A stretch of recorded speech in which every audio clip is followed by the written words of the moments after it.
So today we're looking at the National Center on Universal Design for Learning's website. It's the udlcenter.org, and we're going to look at this slideshow they have on educating students who need intensive supports in a universal design for learning environment.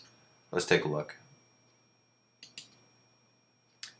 Educating our students rather than educating your students or my students. It's our students. It's a collaborative effort to educate all students, not just students in the special ed or the general ed.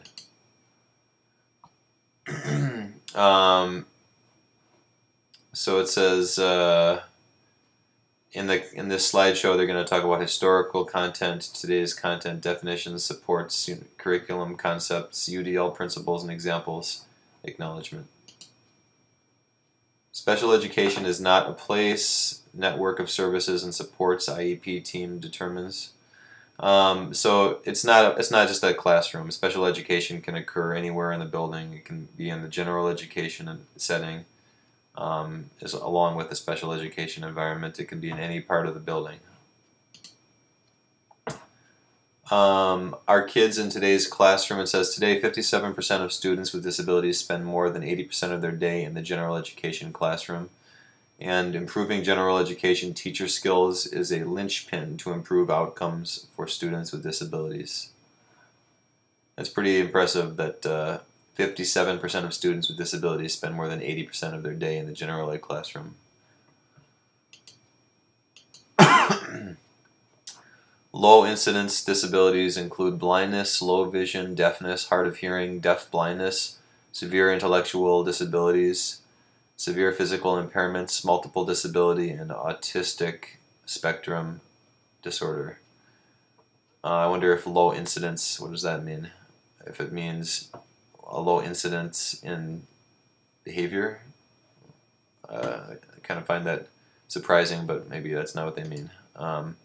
High incidence disabilities include communication disorders. Okay, here's the answer. Specific learning disabilities, mild to moderate intellectual disabilities, and emotional and behavioral disorders. So I guess that maybe that means is it more common? High incidence disabilities. Intensive supports, term used to describe service to students with needs that cannot be met by the general education program alone and may need additional supports and services. Definition of intensive supports from RTI, response to intervention: the most intense, increased time, narrowed focus, reduced group size, instruction and intervention based upon individual student needs. Students may need intensive supports because they have a significant disability, they are English language learners, they have a large academic skill or gap, they have significant mental health needs, sensory needs, or healthcare needs. General curriculum for all. Intended outcomes of the general curriculum for students with low incidence disabilities do not differ from those expected for all students. All teachers ask themselves, what do my students need to know and be able to do? Planning should focus on an individual's capacities and assets. Making curriculum design accessible. Planning for students with disabilities begins with curriculum, and this is a little hard to read. Could you please, what does that say? Could you please shovel the ramp? There's a guy in a wheelchair asking and says, oh gosh, I can't read the rest of it. It's so fuzzy. Make it small, can I read it?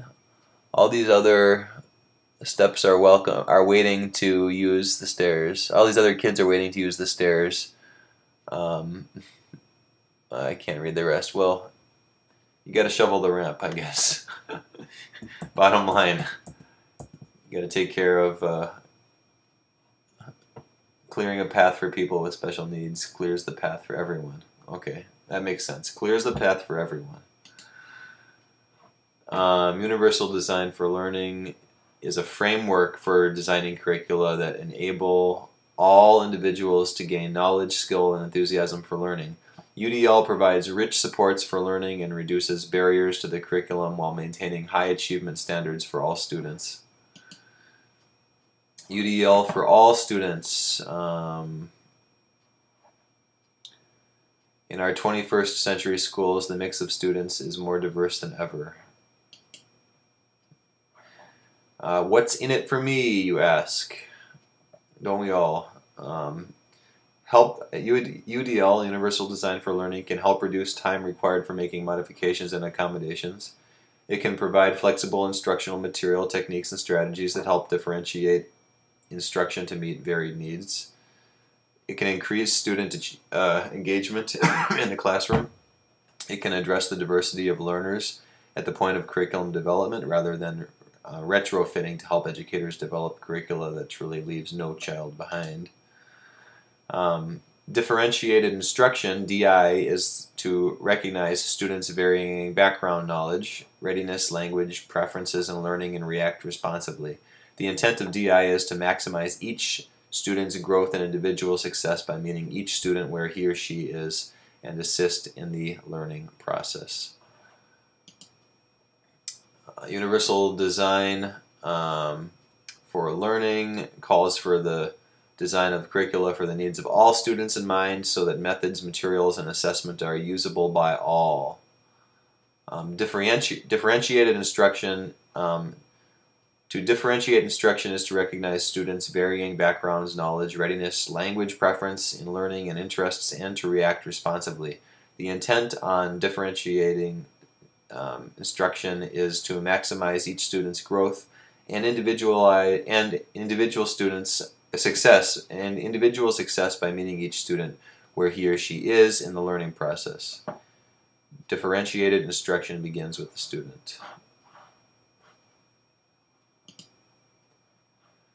Universal design for learning is the foundation, but additional layers of support are needed to meet all learners, especially those with intensive needs. Assistive technology. Any item, piece of equipment, or product system, whether acquired commercially or off the shelf, modified, or customized, that is used to increase, maintain, or improve functional capabilities of a child with disabilities. Differences between UDL and assistive technology. So Universal Design for Learning provides access for all individuals, while assistive technology provides access for individuals with disabilities. Universal Design for Learning proactively sets up environment with a focus on curriculum, instruction, and assessment, while assistive technology reactively provides technology to increase or maintain functional capabilities. Universal Design for Learning has access and betterment of the environment's design, whereas assistive technology has access and betterment of an individual's capabilities. And Universal Design for Learning targets the larger system, while assistive technology targets the individual need.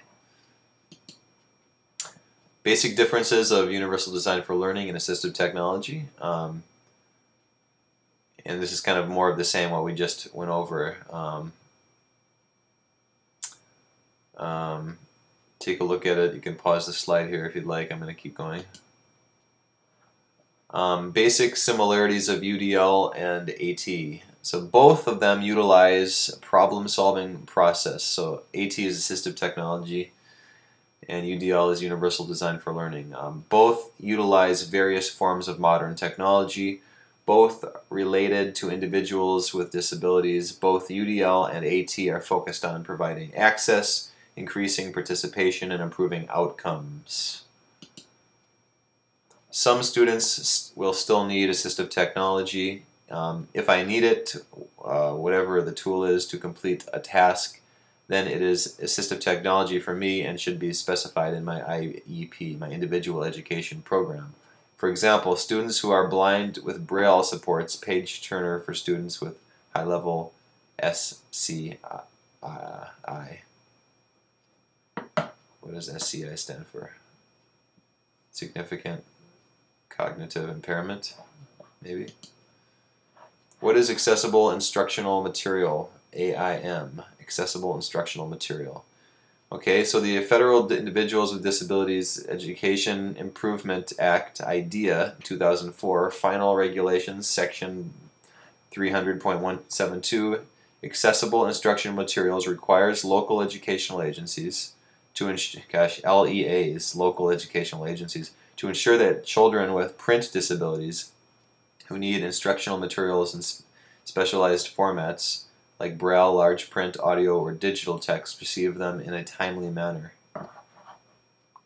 Okay, I'm going to do one more slide and then we'll break this video into two parts since it's getting really long. An increase in the availability of new flexible learning materials for all students. Alright, we're going to pause there and we'll resume this, the rest of this presentation in part 2 of this universal design for learning presentation for people with significant disabilities.